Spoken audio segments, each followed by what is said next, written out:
ada legend dengan kita hari ni.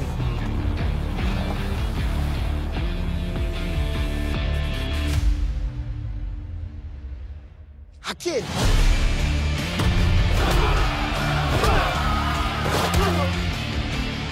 Kita buat apa lagi kat sini, sial? Tapi kau boleh sabar sikit. Bukan semua benda kita boleh pakai langgar, tau. Dah tiba masa ni aku besar. Masa depan di tangan korang. Generasi muda.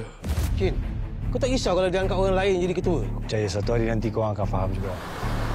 Saki, Waris, gerak! Kepala-kepala semua kau bagi lepas. Yang kau tangkap sekarang ni semua kecil-kecil. Kenapa, Kau tu kecil ke? Akin dah ikut aku 4 tahun. Aku rasa aku nak serahkan kedudukan aku kat dia. Macam mana aku nak cakap dengan pegawai atasan? Diorang tak salah. Bagi aku masa.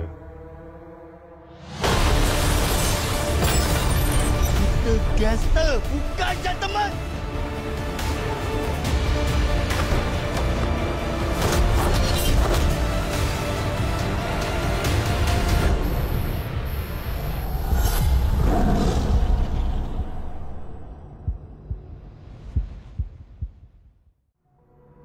Apa yang berlaku pada kau satu permulaan. Kau mesti jaga Harimau Merah dan keselamatan keluarga. Itu rasa antaraya aku, Tuan. 4 tahun dah kau ikut kes ni. Asal kau tiba-tiba nak berhenti? Saya bagi jaran. Saya patuh.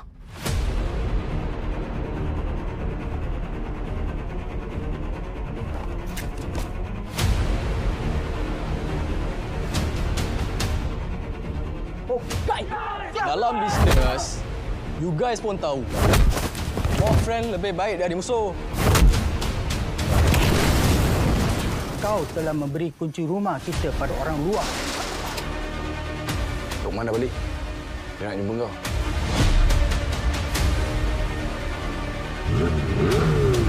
Cantik gila tempat ni.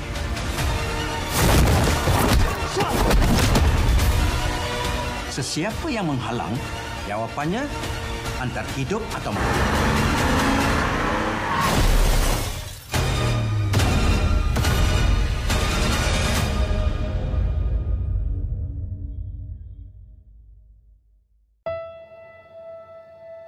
Kali ni aku nak kau tolong siasat seorang lagi. Bila kes ni selesai, kita bincang. Siapa? Kita memang tak tahu bila kita akan mati. Kalau kau nak hidup lama, kau belah dari sini. Saya plan nak balik Australia.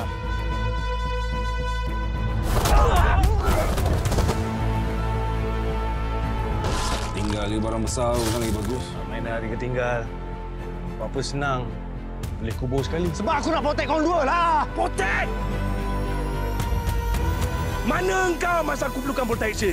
Who the hell do you think you are? Semua aku ni polis lah, bodoh!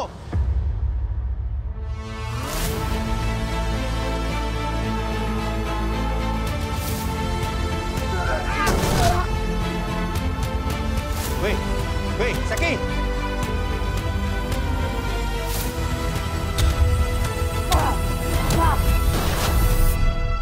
Tak main hari ketinggal.